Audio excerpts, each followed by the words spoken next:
Disse o Senhor: eu sou o caminho, a verdade e a vida. Ninguém veio ao Pai a não ser por mim. Filha, sabe que Deus te preparou essa comunhão perfeita para você. Nunca te desvie dele.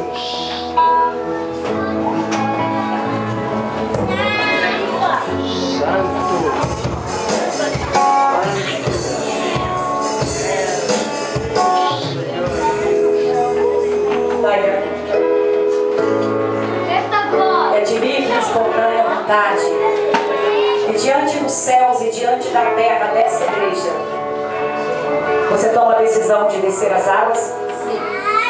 Repita comigo.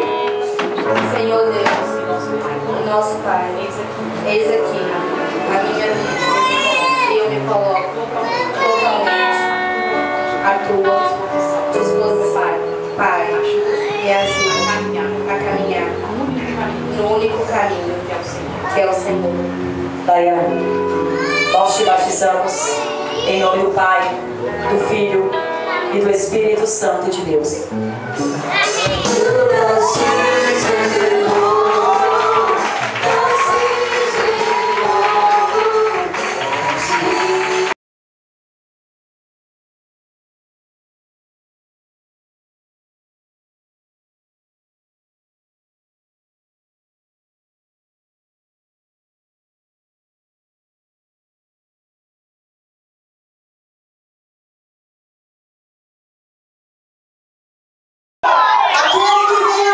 Jamais o lançarei fora. E foi Ele que te escolheu antes mesmo de você ser gerada no ventre da tua mãe. Nunca temas, pois Ele é que está contigo. Oh, aleluia!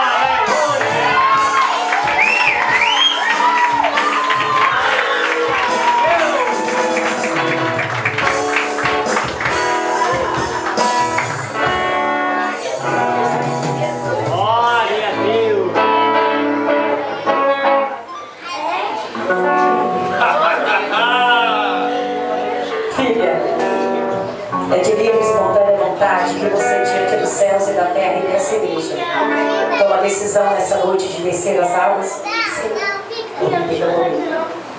Meu Deus, meu Pai, eis aqui a minha vida.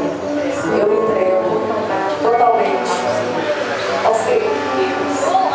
Deus, nessa noite, os céus e a terra saibam que tu és o Deus, o único Deus da minha vida. Eu te batizo em nome do Pai, do Filho e do Espírito Santo de Deus.